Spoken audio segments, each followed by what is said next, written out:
estudar a Bíblia. Pegue a sua Bíblia se você puder, smartphone, celular, Bíblia de papel, onde você estiver, em casa. Se você está assistindo comigo e participando dessa reunião, pare o que você estiver fazendo, pegue a Bíblia, pegue caneta, papel, faça as suas anotações. Nós estamos no capítulo 6 do livro do Apocalipse. Se você não acompanhou os primeiros capítulos lá, nas últimas ministrações, tem que voltar na rede social da igreja, tá bom? Tá no YouTube, tá no Facebook, tá na fanpage, tá tudo lá. Apocalipse capítulo de número 6. Quem encontrou, diga amém. Vamos fazer uma leitura geral do capítulo agora. A partir do versículo 1, me acompanhe aí na sua Bíblia, por favor. E havendo o cordeiro aberto um dos selos, olhei e ouvi um dos 4 animais que dizia, como em voz de trovão, vem e vê.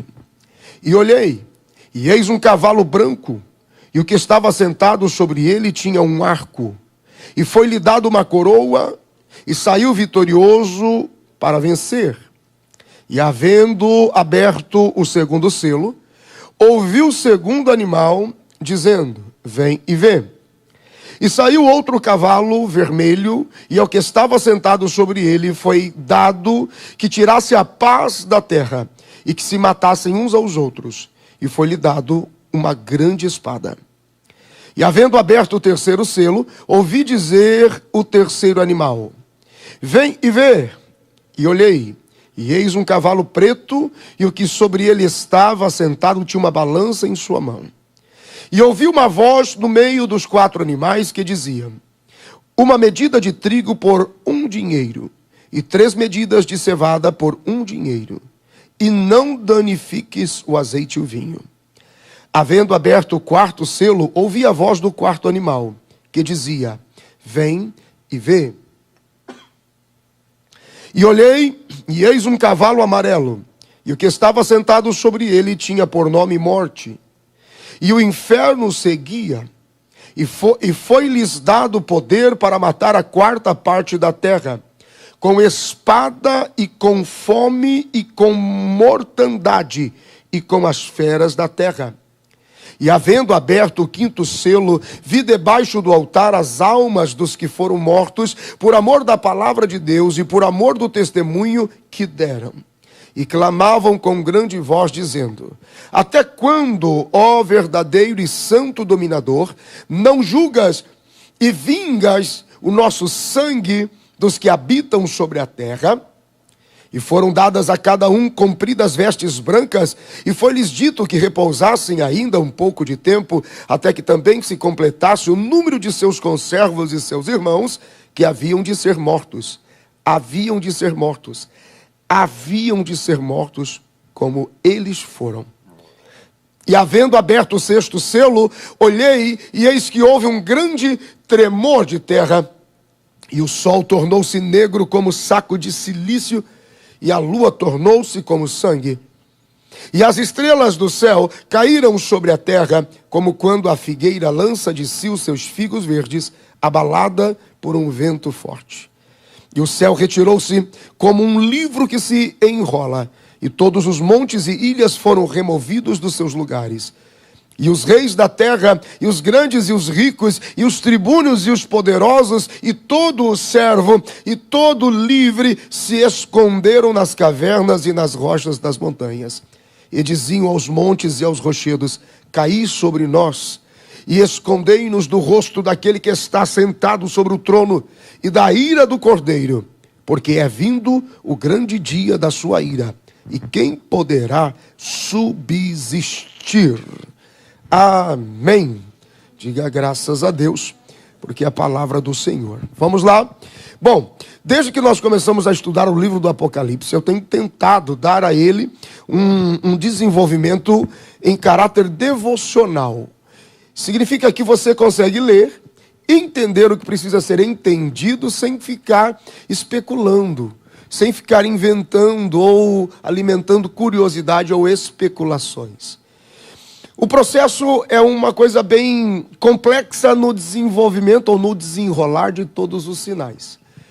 Você tem que ter em mente que João está vendo o Apocalipse em 3 tempos. Tudo que João está vendo, ele está vendo no ontem, no hoje e no amanhã. Ele está vendo a partir do momento do que é, mas ele está vendo o que era e o que há de vir. Por isso que você tem a sensação que quando você lê o Apocalipse, dá a impressão que você está indo e voltando o tempo todo no mesmo assunto. Então você tem que imaginar que você está tendo uma visão panorama do tempo do fim. Então você não consegue notar todos os detalhes de uma vez só, mas está tudo ali, em uma linha de tempo sobrenatural.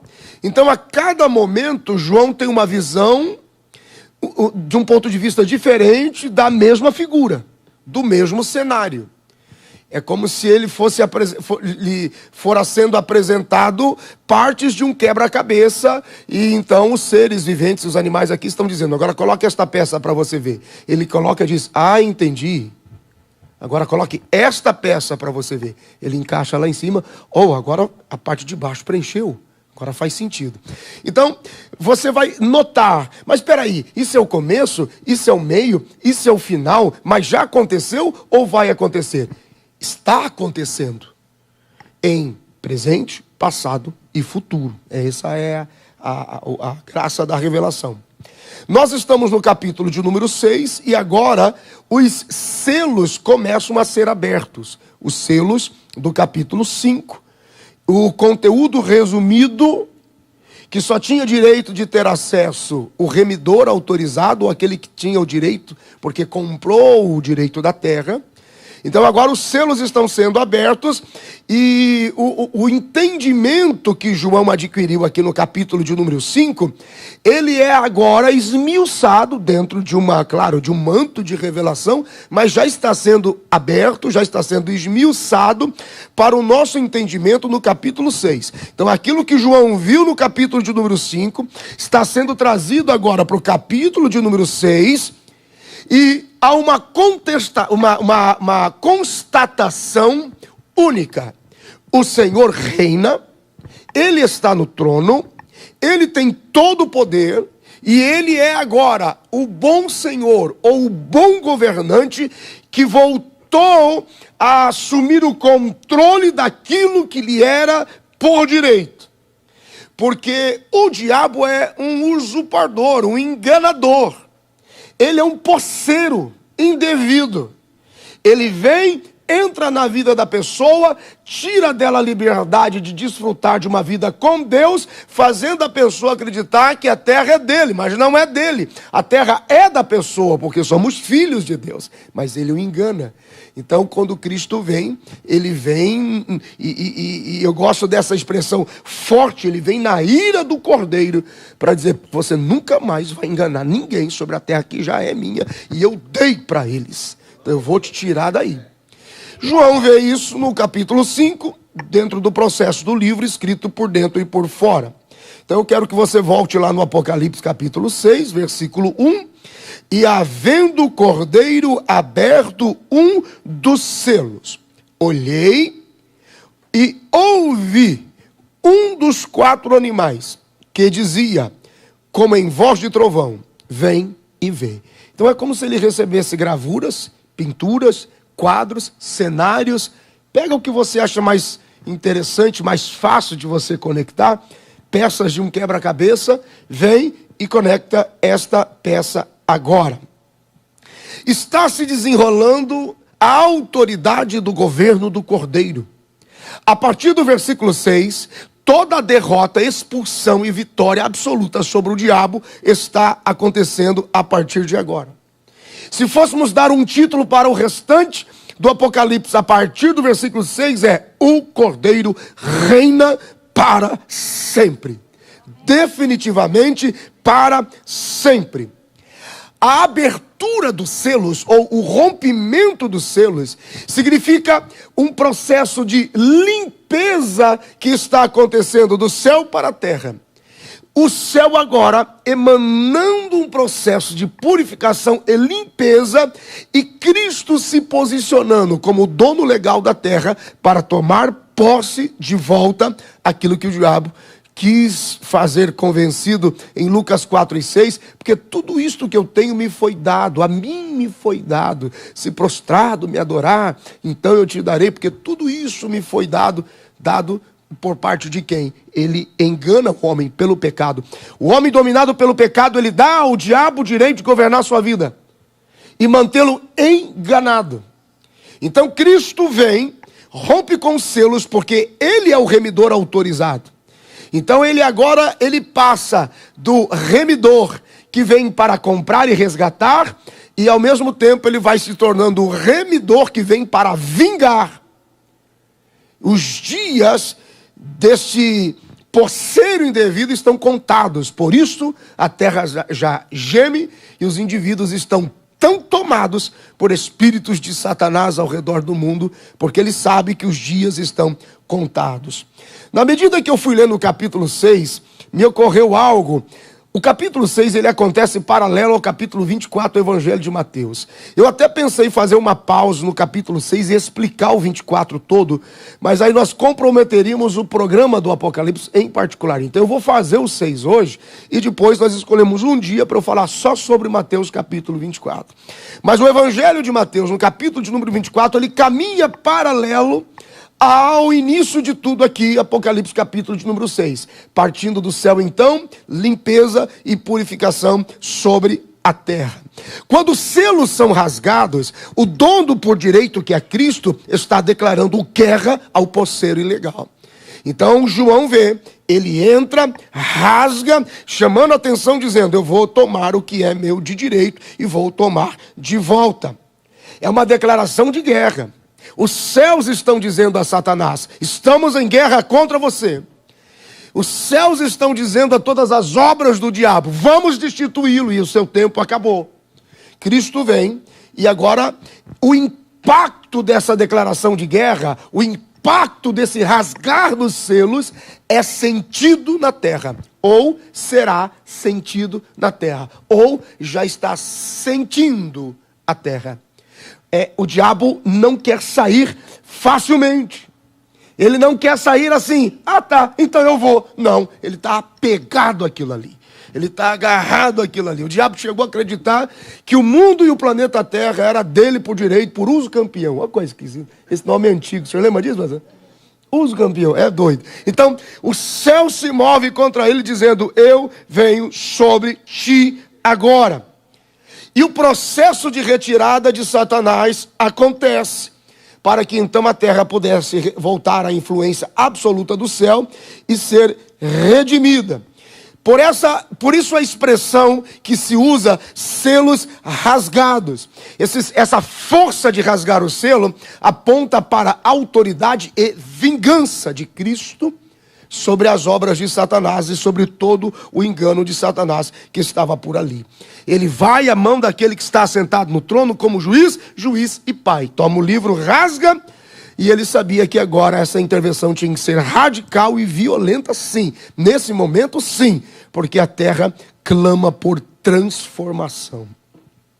Versículo de número 2 vai se desenvolvendo. Então abre-se um selo, olha-se um animal, mostra-se uma visão e fala-se sobre o que acontece no selo. Versículo 2: olhei então, e eis um cavalo branco, e o que estava sentado sobre ele tinha um arco, e foi-lhe dado uma coroa, saiu vitorioso para vencer. Esse cavaleiro branco aqui é o anticristo. Ele está em processo de engano. É diferente do cavaleiro branco de Apocalipse, do capítulo 19. Qual é a diferença? Aqui o anticristo está sozinho, não está na companhia de ninguém, tem uma coroa que lhe dão, não por sacrifício, mas não tem na mão uma espada, mas ele engana com o processo do arco. O cavaleiro do capítulo 19, o cavaleiro branco, ele vem com coroa, com espada, com anjos, com a igreja, e na sua coxa e nas suas vestiduras está escrito Rei dos Reis e Senhor dos Senhores. Mas o anticristo é isso, é o anti, é o contra, é o que quer confundir, é o que quer enganar. Então ele vê que o primeiro selo, quando é rasgado, é a entrada do anticristo no cenário. Ou seja, Jesus rasga e denuncia aquele que é falso, e denuncia aquele que está em prática de falsidade. Jesus é o parente remidor legal. Lembra quando citamos o livro de Ruth? Jesus é o parente remidor, é exemplo de Boaz. Ele diz, eu posso redimir, eu posso. E ele paga pela terra, por mim e por você, o preço do seu sangue vertido na cruz do Calvário. Satanás não quer sair com facilidade, não. Então começam os trabalhos de expulsão e de tomada de posse. Jesus está com o livro, rasga os selos, rasga o primeiro selo. E agora veja que João está tendo visões. Então, você já ouviu falar que uma imagem vale mais do que 1000 palavras? Então o que ele está vendo é muito precioso, porque ele vê em 3 tempos. O anticristo falso, ele vai surgindo agora. Ele vai entrando em cena, versículo de número 2. Ele quer se parecer com Cristo. E vale a pena entender que o anticristo se manifestará em toda a sua força somente depois que a igreja for tirada com o Espírito Santo daqui. Por mais que muitos não queiram entender, não queiram aceitar, não queiram acreditar, a teologia preterista, estúpida, dizendo que Jesus já veio, tudo se resolveu 70 anos depois de Cristo, com a queda de Jerusalém. Dias depois veio Jesus, levou o povo, e nós estamos aqui há mais de 2000 anos sofrendo igual uns condenados, e a gente está tentando se livrar, porque segundo eles a grande tribulação está durando 2000 anos já. Olha a confusão que faz na cabeça do povo. Não vai nessa linha não, foge desse laço. A Bíblia diz que ele não pode se manifestar, porque aquele que o detém, o Espírito Santo, opera na igreja. Então isto aqui, para que isto aconteça, a igreja dos vencedores não estará mais aqui. Por que dos vencedores, pastor? Está na Bíblia. Ao que vencer, ao que vencer, ao que vencer, ao que vencer, ao que vencer, a igreja dos vencedores. Quem pegou o princípio sabe o que estamos falando, e quem pegou o livro de Daniel também, que está lá no canal, tem que assistir, sabe do que nós estamos falando. Ele quer ser comparado a Cristo, porque ele vem pelo braço do engano. Então, na verdade, o que ele é? Ele não passa de um pirata. Ele vai surgindo, vem num cavalo, criando impressão. Ele não é um vencedor nato, porque ele não venceu nada, nunca venceu nada. Ele não passa de um enganador, ele não passa de um pirata. O Espírito Santo, ele vai ser exposto e revelado quando o Espírito Santo deixar a igreja. Quando você lê a Bíblia, se você tem um pouco se você guardou alguma coisa, claro, é muita coisa, mas o anticristo, ele vai se personificando, você vai conhecendo a pessoa dele, os nomes dele, ao longo do Antigo Testamento, até a doutrina de Paulo e toda a graça com que Paulo nos alerta sobre isso, os nomes de engano que ele usa, ao longo da Bíblia o anticristo tem alguns nomes, eu selecionei alguns aqui. Você vai encontrar na Bíblia assim, ó, ele é chamado de o assírio, ele é chamado de o chifre pequeno, o rei feroz, o outro príncipe, o homem do pecado, o ímpio, o filho da perdição, o príncipe que há de vir, o rei que fará segundo a sua própria vontade, aquele que não confessa a Jesus que vem em carne. Lembra quando eu expliquei para vocês que esse é o desespero de Satanás? Por que o diabo odeia a igreja? Porque na mente do diabo, para que ele pudesse ser derrotado, Deus teria que mandar um arcanjo, 2 arcanjos, 10 querubins, um monte de anjos para acabar com ele. E não, Jesus veio num corpo humano, dando vitória à igreja sobre Satanás. Por isso ele não gosta da igreja, porque ele sabe que somos vitoriosos sobre ele pelo sangue de Jesus. Ele é chamado de o assolador. Ele é chamado de aquele que tem olhos pequenos. Ele é chamado de a ponta que tem olhos, que indica para a sua demagogia, inteligência e poder de manipulação. Ele terá ganância e a sagacidade de Balaão para enganar, para manipular. A Bíblia diz que o anticristo, quando se manifestar, ele terá a blasfêmia de Golias na sua boca, zombando daqueles que, na sua fraqueza, ficaram. Ele vai zombar, ele vai ter o ódio de Caim, ele vai ter como inspiração o diabo, e como amigo mais chegado, o falso profeta, e como conselheiro,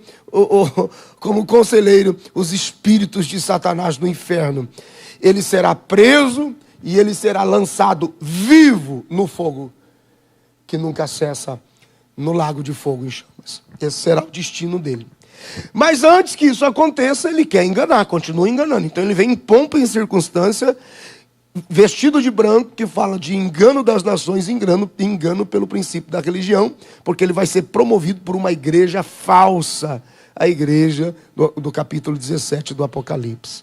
Versículo de número 3. Então rasgou-se o primeiro selo, manifestação do anticristo. Ele vem para enganar. Ele vem como que conquistador de vitória sem nunca vencer nada. Ele vem com uma coroa que nunca lhe pertenceu e nunca lhe deu crédito de realeza nenhuma. Ele vem, mas ele vem solitário. Ele aparece sozinho, ninguém o acompanha. Ele precisa conquistar, porque ele não é autêntico, ele não é original. Ele é um pirata.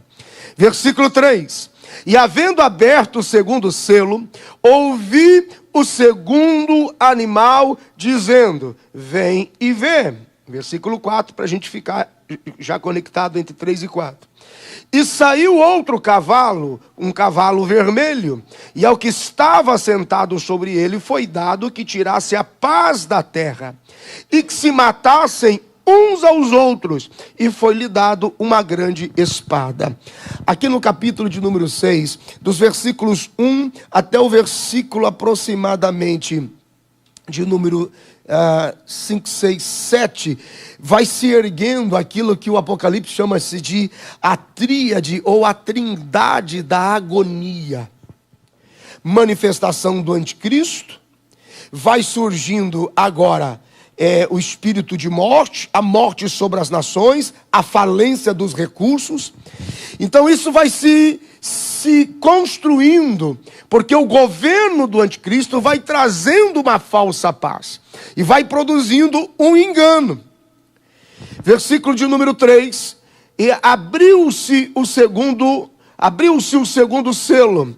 A vingança que João viu e começou como uma vingança de remissão, ou como uma atitude de remissão, ela vai se transformando agora em uma ação de vingança e recuperação.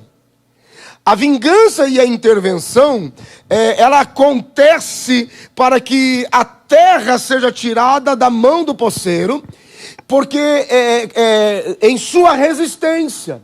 Então, se o remidor chega e diz, eu paguei, me dá a terra, e a terra não é devolvida a quem de direito, uma ação de vingança e ira contra aquele que é o que tem posse indevidamente, se levanta contra ele. E a Bíblia chama isso de o dia da vingança do nosso Deus. Isaías fala sobre isso. Essa vingança é o abuso de Satanás no seu engano em saber que perdeu a terra e não quer devolver. Então a vingança do Senhor é a ira do cordeiro que se levanta contra ele. É o remidor, é o parente remidor que vem para tomar posse e se transforma no parente vingador, porque o diabo não quer entregar e o anticristo está ali para fazer frente. À medida que Jesus vai rompendo os selos, e agora ele vai vingando a memória da terra e das pessoas que ali viveram, ele vai se preparando para assumir por direito a sua herança, aquilo que que pertence legalmente a ele. Quando Jeremias fala sobre isso, lá atrás, ele lança luz no entendimento dessa passagem, ele diz assim, Jeremias capítulo de número 32, versículo de número 10. Jeremias 32, versículo 10. E assinei a escritura, e selei-a, e fiz confirmar por testemunhas, e passei-lhe o dinheiro numa balança. Então o diabo está com um contrato nas mãos, que tem o sangue de Jesus, que tem o cordeiro imolado na presciência de Deus antes da fundação do mundo. Então Jesus chega e diz, pode olhar, que a assinatura que tem aí é o sangue que já foi derramado na presciência de Deus. Porque Deus não começa nada sem antes não terminar primeiro. Deus estabelece o fim antes do começo. Só que o diabo, ele não quer entregar a escritura. Ele não quer dar este domínio. E o anticristo está ali para fazer frente a todo o projeto de Deus. Cristo toma o livro da mão do Pai e juiz que está sentado no trono. e ele se ergue com vingança sobre Satanás. Olha que interessante, dois textos importantes na Bíblia, para a gente entender a conexão profética do Antigo Testamento com o Novo Testamento. Vai lá no livro do profeta Joel um pouquinho, capítulo de número 2. Abra a sua Bíblia. Pastor, não consigo acompanhar tudo, nem anotar metade, não tem problema, mas ouça, depois você assiste de novo, revê em casa, se você tem interesse de continuar assistindo. Por favor, livro do profeta Joel, e encontre o capítulo de número 2. Vamos fazer aqui uma leitura a partir do versículo 1, ok? Joel, capítulo de número 2, versículo de número 1. Escute a palavra de Deus.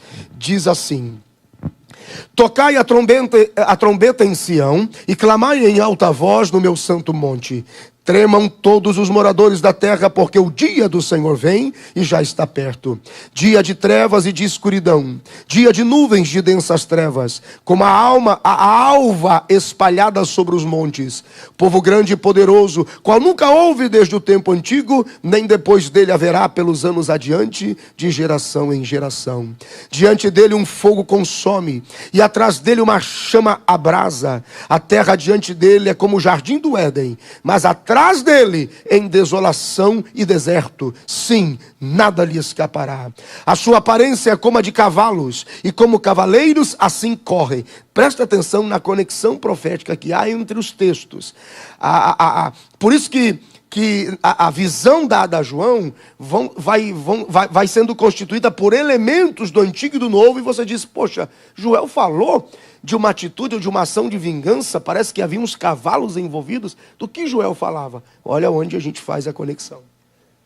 Diz assim, versículo de número 5: como o estrondo de carros irão saltando sobre os cumes dos montes, como o ruído da chama de fogo que consome a pragana, como um povo poderoso posto em ordem para o combate. Diante dele temerão os povos, todos os rostos se tornarão enegrecidos. Como valentes correrão, como homens de guerra subirão os muros, e marchará cada um no seu caminho, e não se desviará da sua fileira. Ninguém apertará o seu irmão, apertará a seu irmão, marchará cada um pelo seu caminho, sobre a mesma espada se arremesserão e não serão feridos. Irão pela cidade, correrão pelos muros, subirão as casas, entrarão pelas janelas como ladrão. Diante dele tremerá a terra, abalar-se-ão os céus, o sol e a lua se enegrecerão, e as estrelas retirarão seu resplendor. E o Senhor levantará a sua voz diante do seu exército, porque muitíssimo grande é seu arraial, porque poderoso é, executando a sua palavra, porque o dia do Senhor é grande e muito temível. Quem poderá suportar? Aleluia! E agora nós precisamos conexão aqui para fechar em Apocalipse agora, capítulo de número 19. Aí você entende que João está vendo tudo isso em 3 tempos. A mente dele vaga sem saber pelas profecias de Isaías, Ezequiel, ele vaga por Joel, ele passa pelo instante do que é do Apocalipse, ele vê o que vai vir, o que será lá adiante. Então agora nós vamos em Apocalipse capítulo 19, versículos 11, por favor. E vi o céu aberto, e eis um cavalo branco. Esse sim, não aquele do lado do 6. Aquele é pirata.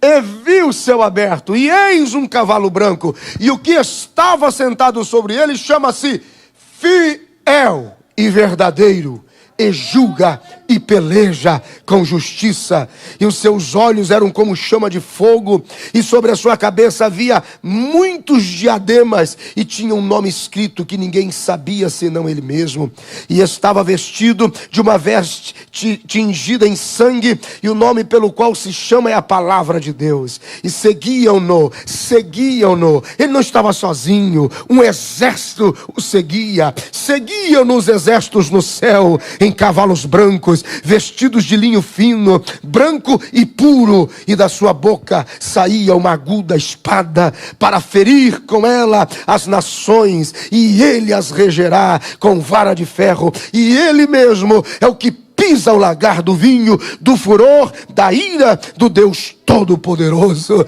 Aleluia, bendito seja o nome do Senhor. Graças a Deus.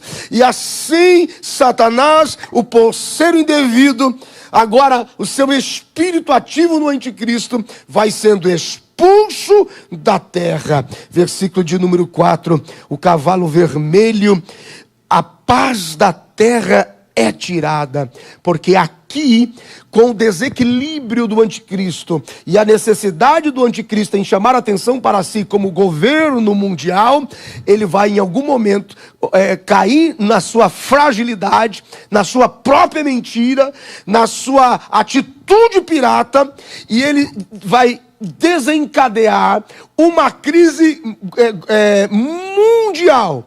Ele vai ser o estupim de disputas internacionais e ele vai simplesmente acabar com a paz das nações. A Bíblia diz que assim que ele aparece querendo chamar atenção para si, em pouco tempo a paz da terra fica comprometida. A terra se torna centenas de vezes mais violenta. A espada que ele está trazendo aqui é uma espada falsa. Ele vem para o engano.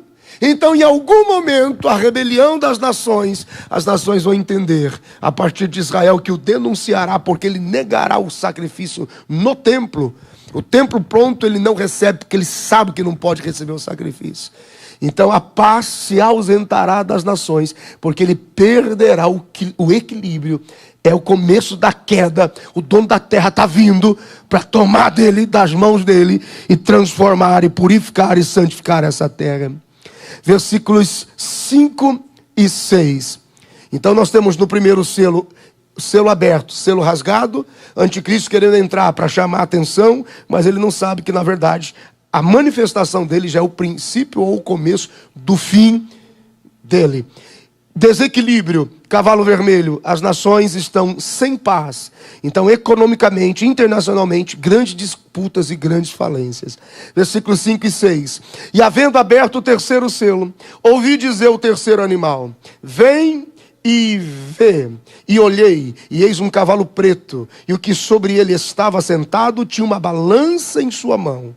E ouvi uma voz no meio dos quatro animais que dizia: uma medida de trigo, de trigo por 1 dinheiro, e 3 medidas de cevada por 1 dinheiro. E não danifiques o azeite, e não danifiques o vinho. Em função das crises, ou da crise que se instaurou mundialmente, e a ausência de paz nas nações, consequentemente haverá um desequilíbrio econômico em todo o mundo. Será um caos, um cenário de fome, um cenário de incerteza, um cenário de inflação mundial sem precedente, caos financeiros, instituições falidas, e haverá um desespero na compra e na venda, nos produtos básicos de sobrevivência.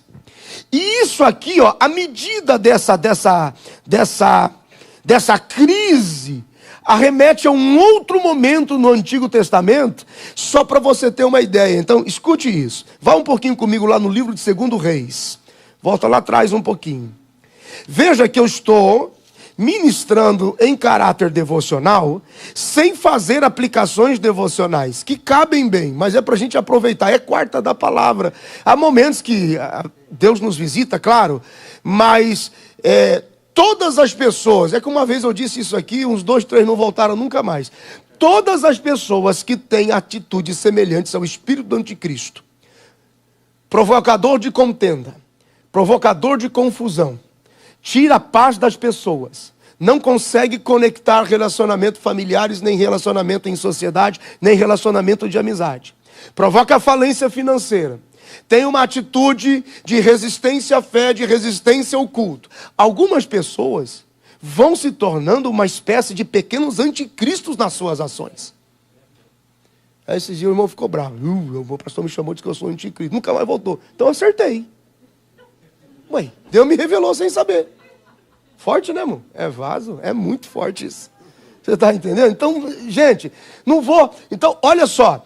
Todas as pessoas que se fazem semelhante ao espírito do anticristo e são resistentes à palavra de Deus, seu culto, sua adoração, em algum momento, as pessoas que desprezam, eles correm neste erro aqui, que curiosamente conecta com esse momento do livro dos reis. Segundo o livro dos reis, capítulo 6. Vamos lá. Capítulo de número 6, versículo 7 e 8. Vocês estão conseguindo me acompanhar? Amém. Glória a Deus. Ok? Vamos lá. Centenas de pessoas na internet nos acompanham também. Que coisa boa. Segundo o livro dos reis, capítulo de número 6. Ok?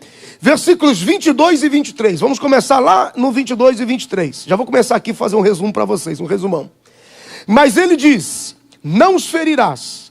Feririas tu os que tomasses prisioneiros com a tua espada e com o teu arco? Põe-lhes diante pão e água, para que comam e bebam, e se vão para o seu senhor. E apresentou-lhes um grande banquete, comeram e beberam, e os despediu, e foram para o seu senhor. E não entraram mais tropas de sírios na terra de Israel. Aqui está um livramento de Deus incrível, pela mão do homem de Deus, Eliseu. E a terra já prenunciava uma grande seca, uma grande crise de alimento básico.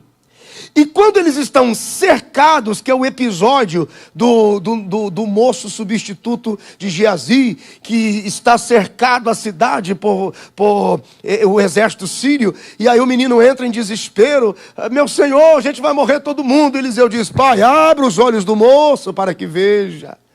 Então, estavam cercados por cavaleiros sobrenaturais. Ali estava uma ação sobrenatural de Deus acontecendo. Enfim, era o processo da escola dos profetas. Mas agora ele toma aquele exército e quando o exército vem sobre ele, ele faz uma oração: Deus, cega esse povo. E o exército todo, diz a Bíblia, ficou cego. Ele toma o exército inteiro sírio pela mão, leva dentro de Samaria. Quando o rei disse: rapaz, vão matar todo mundo. E Eliseu disse: não mataremos ninguém. Vamos dar de comer e beber. Mas é toda a nossa reserva. Mas eles sairão daqui dizendo que no momento de maior crise, nós os alimentamos. O quê? O quê, meu irmão? Não, pastor, pisou na bola comigo, eu vou destruir a vida, eu vou desgraçar com a pessoa. Eu vou pisar, vou fazer moído. Sai da minha frente, não trucidar. Não. Você não pode permitir que a glória de Deus se diminua através do seu desespero diante dos seus inimigos. Não, vocês não entenderam, vou desenhar. Quando você está sobre assalto, quando você está sobre prova, quando você está sobre aflição, e você entra em desespero, abandona a oração, abandona a igreja, sai gritando pela rua, com a mão na cabeça, e na primeira oportunidade, mata. Os inimigos olham e dizem assim: rapaz, esse Deus não faz nada por eles. Olha o desespero deles. Olha o medo que esse camarada está de passar por essa prova. E o homem de Deus diz assim: vamos dar de comer para eles. Comida e bebida. Abra os olhos. E abrindo os olhos, estavam todos assustados, porque estavam no meio da cidade. Não temam. Quem tem sede, coma. Quem tem sede, beba. Quem tem fome, coma. Todos comam. E mal sabia que nos dias a seguir, os dias que viriam, seriam dias de profunda seca. Olha só. Percebeu? Eu perdoei, mas ficou falando de mim pelas costas. Eu liberei, mas ficou me condenando.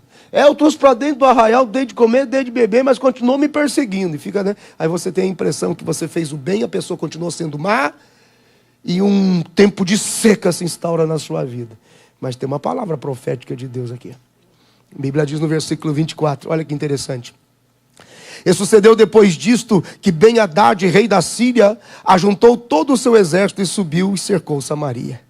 E houve grande fome em Samaria por causa do cerco, porque eis que cercaram até que se vendeu uma cabeça de jumento por 80 peças de prata, quarta parte de um esterco de pombo, quer dizer, venderam cocô de pombo por 5 prata, o pacote do esterco do pombo, É cocô de pão mesmo. E aí, passando o rei pelo muro, uma mulher lhe bradou. O pessoal já vai falar assim, nossa, o pastor falando. Acorda-me, ó rei, meu senhor, acode-me. O que você está precisando? Como é que eu vou te acudir? Versículo 28. Disse-lhe mais o rei, que tens? Ela diz, esta mulher aqui, ó, diz que tem um filho. Então me dá cá o filho, vamos comer o filho dela. E amanhã a gente come o outro filho. Cozemos, pois, o meu filho e comemos para amanhã, então. Dá cá o teu filho, a gente come também. Vamos cozinhar os nossos filhos. E houve um desespero. Aí o rei entrou em desespero. Olha o versículo número 31. Versículo 30. E sucedeu que, ouvindo o rei as palavras desta mulher, rasgou as suas vestes e ia passando pelo muro. E o povo viu que o rei trazia cilício por dentro sobre a sua carne e disse, assim me faça Deus o outro tanto, se a cabeça de Eliseu, filho de Safate, hoje não ficar sobre ele. Porque esse infeliz deu comida para aqueles nossos inimigos, nós estamos passando fome. Percebe? E aí você sabe que no capítulo 7 houve uma intervenção sobrenatural. E até aquele que murmurou demais não teve tempo de comer nada, porque o povo passou sobre aquele general murmurador e foram em vitória. Mas eu quero destacar aqui, ó, todas as pessoas que agem influenciados pelo espírito do anticristo, entra em desespero, quer matar todo mundo, quer se tornar vingador, quer se tornar vingativo, ele corre o risco de enfrentar uma crise nesse precedente. Em algum momento ele vai começar a comprar uma cabeça de jumento, vai pagar 80 ciclos de prata. Cabeça de jumento é nada, não vale nada. Não tem serventia para nada. Você rói e não tira nada de lá. Em algum momento, as pessoas que são dominadas por espírito de anticristo não conseguem ver o tempo de Deus, a visitação de Deus, o valor do seu culto. Em pouco tempo, ele vai começar a fazer negócios sem sentido. Ele vai pagar milhões por uma cabeça de jumento e achar que está tendo sucesso. E no final das contas, quando ele mais precisar, não terá mais nada. Mais nada. No desespero, vai começar a comprar esterco de pombo por 5 ciclos de prata. Esterco de pombo, tá vendo? Segunda mão. Tudo aquilo que é ultrapassado, usado, que ninguém quer, que já ficou para trás, aquilo vai receber o valor. Porque está em tamanha decadência, que até aquilo que já passou e que ninguém quer, ele vai achar que está tendo sorte e êxito por pegar resto. Por pegar resto. E quando então ele achar que é pouco, ele vai correr o risco de comer os próprios filhos, porque ele começa a perder a sua geração, ele começa a perder sua história, ele começa a perder sua casa, ele começa a perder seu legado. Percebe? Segundo o que João está vendo, ele está vendo essa crise instaurada. Anticristo chegou, criou uma desestabilidade no mundo e há uma paz que foi retirada, o povo está em crise e agora as pessoas não conseguem ter êxito para sobreviver do básico. Você percebe isso? Isso é muito forte. É o que o texto está dizendo aqui. Agora versículos 7 e 8. E havendo aberto o quarto selo, ouvi a voz do quarto animal dizendo, vem e vê. E olhei, e eis um cavalo amarelo, e o que estava sentado sobre ele tinha por nome morte, porque não tem outra coisa a não ser acabar ver o povo morrendo. Não é? E o inferno seguia. Isso aqui, é claro que a gente não tem tempo, daqui a 14 minutos eu já tenho que encerrar, mas isso aqui é doido. Você sabia que o inferno aparecendo sobre a terra, o sol causticante, o inferno operando sobre a terra, é mais um gesto de demonstração de misericórdia de Deus? Porém, o homem não entende isso e não se arrepende. Porque o inferno está sendo provado na terra. Algumas pessoas reclamam do tempo difícil. Está muito difícil essa vida, pastor. Minha vida está parecendo um inferno. A graça de Deus é tão grande que Ele está permitindo você provar um pouco do inferno aqui. Vivo, com possibilidade de sair dele. É só se arrepender.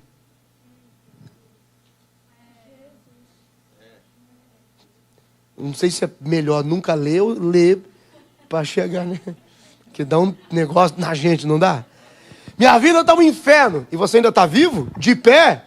Como Deus te ama. Ele está te dando uma prova prática do que pode ser a sua eternidade sem Ele. Basta o arrependimento, Senhor, eu me arrependo. Olha só. Olhei e eis um cavalo amarelo. Se o que você ouve não te assusta, vai dando glória a Deus. Está assustado, de repente, levanta a mão, não importa, a gente ora e está resolvido. É simples. Arrependimento é o caminho. Porque tem duas formas de você ouvir um negócio desse. O Senhor diz assim, ó, aleluia, se Cristo comigo vai, eu irei. Ou você assiste, ou você ouve uma mensagem dessa assim, ó.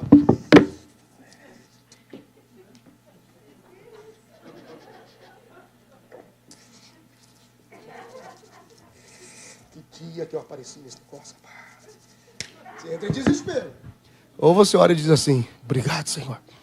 Porque quando isso acontecer, eu não estou mais aqui. O Senhor me levou. Mas o entendimento é importante. Olhei e eis um cavalo amarelo e que estava sentado sobre ele tinha por nome Morte. E o inferno seguia.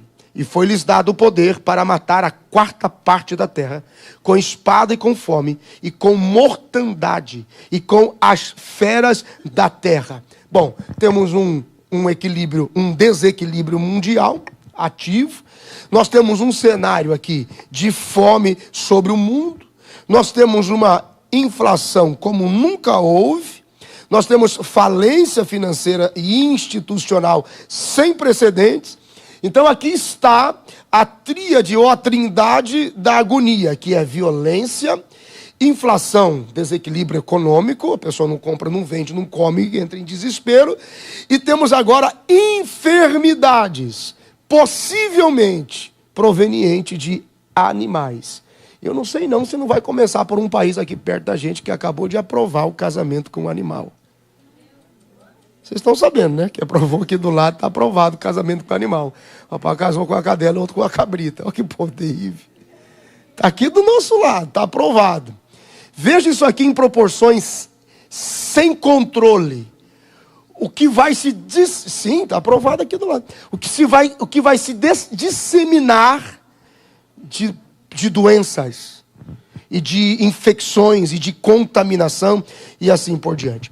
Então, até o versículo 7 e 8, nós temos aqui a entrada do anticristo, nós temos a entrada do espírito de guerra mundial, nós temos a entrada da fome mundial, e temos a entrada e a morte por ação dos agentes do Hades, do inferno, que ainda assim é a misericórdia de Deus operando, dando a oportunidade. Por quê, gente? Porque a misericórdia triunfa no juízo. No período da grande tribulação, as pessoas terão oportunidade de reconciliação e arrependimento e salvação, porém, por um caminho específico. E essa é a parte forte. Escute isso. Vamos avançando então.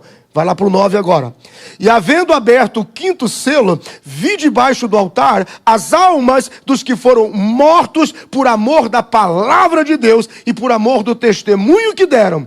E clamavam com grande voz, dizendo: até quando, ó verdadeiro e santo dominador, não julgas e vingas o nosso sangue dos que habitam sobre a terra? Porque os mártires e o sangue dos mártires, eles clamam aqui, eles estão clamando aqui.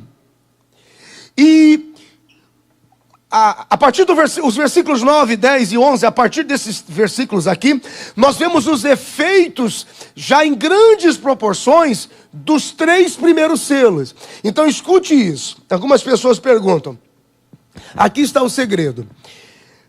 No período da grande tribulação, pastor, as pessoas poderão se encontrar com a salvação? Sim. A igreja dos vencedores já está com Cristo. Mas aqueles que ficaram, eles precisarão com a vida e com o seu sangue. Por quê? Porque o batismo, que era agora um batismo que tinha uma simbologia por graça e fé, representado no batismo das águas. Quando Paulo escreve aos Romanos, no capítulo 6, do versículo 1 ao 3, quando vamos às águas, pelo batismo, descemos nas águas. Quando nós baixamos as águas, simbolicamente somos sepultados com Ele. Ali está, na sua morte. Quando saímos das águas, ressurgimos com Ele.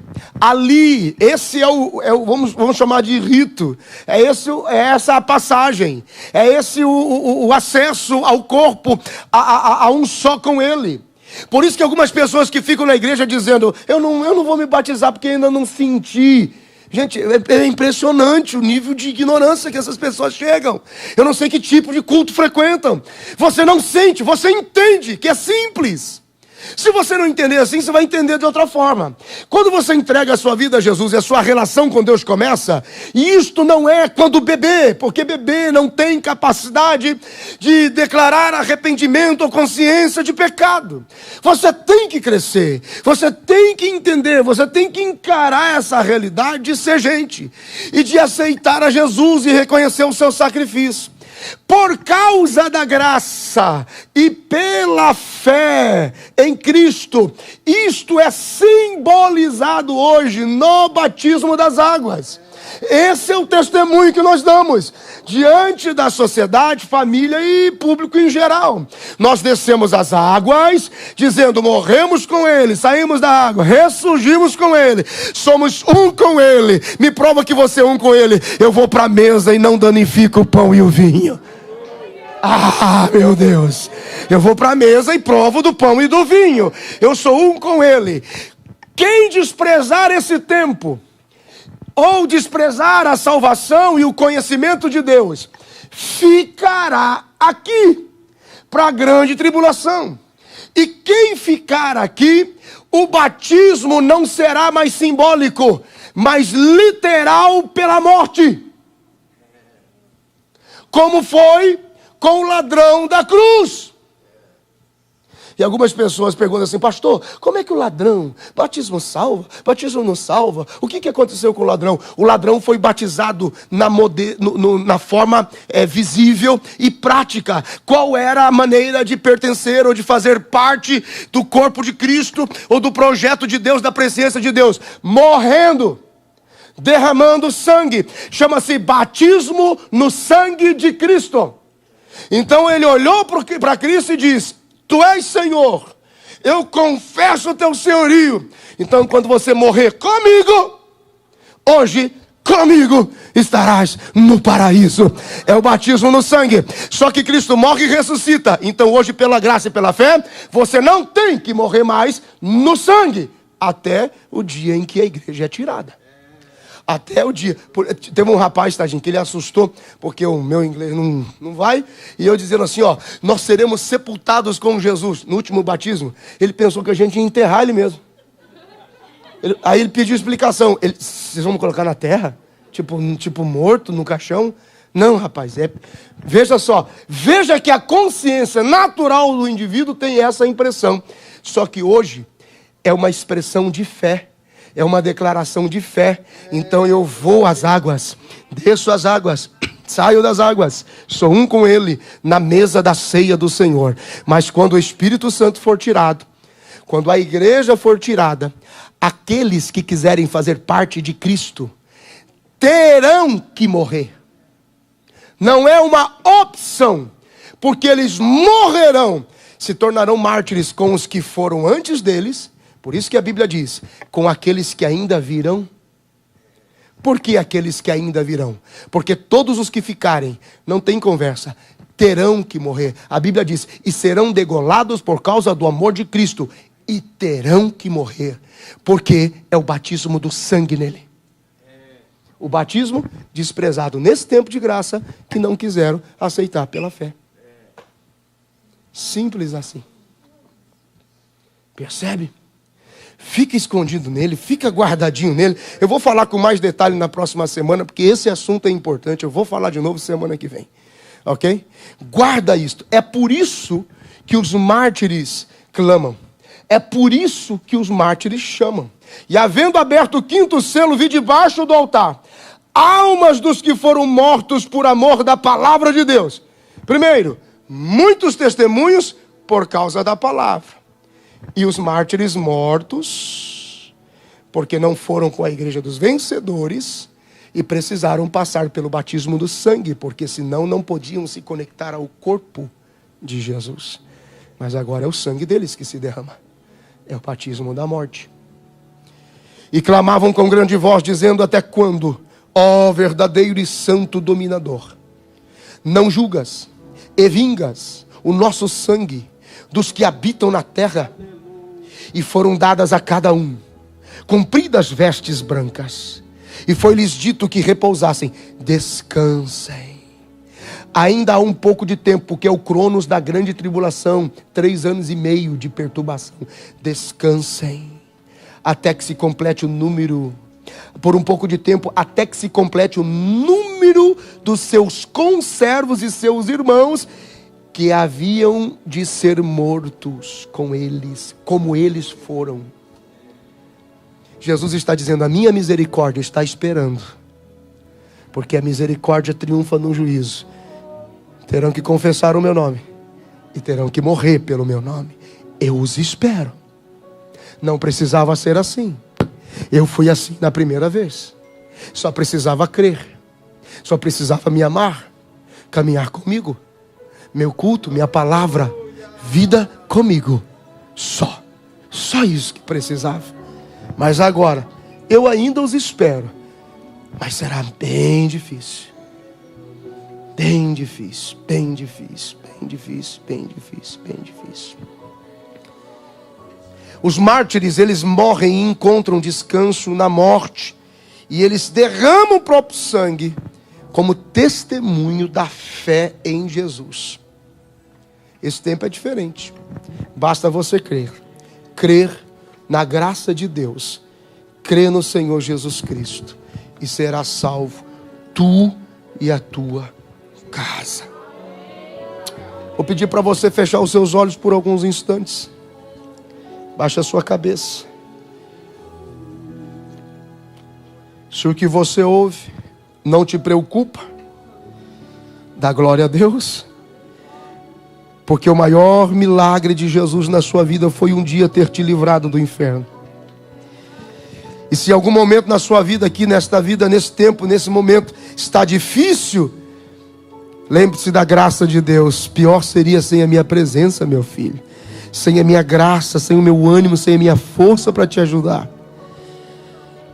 Jesus está dizendo, se o Filho vos libertar, verdadeiramente sereis livres.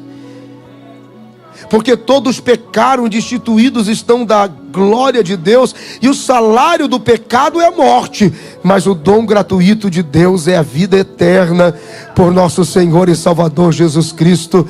O diabo rouba, mente, mata e peca desde o princípio, pois para isso se manifestou o Filho de Deus, para desfazer todas as obras do diabo.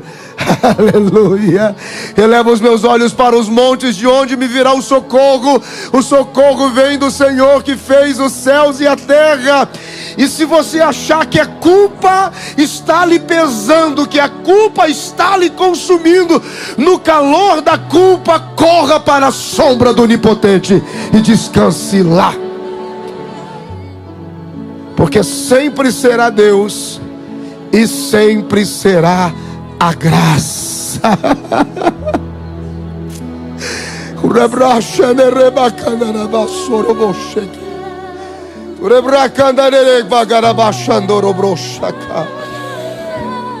Receba paz no seu espírito. Receba paz na sua alma. Receba paz no seu corpo. Acalma o seu coração, acalma a sua mente.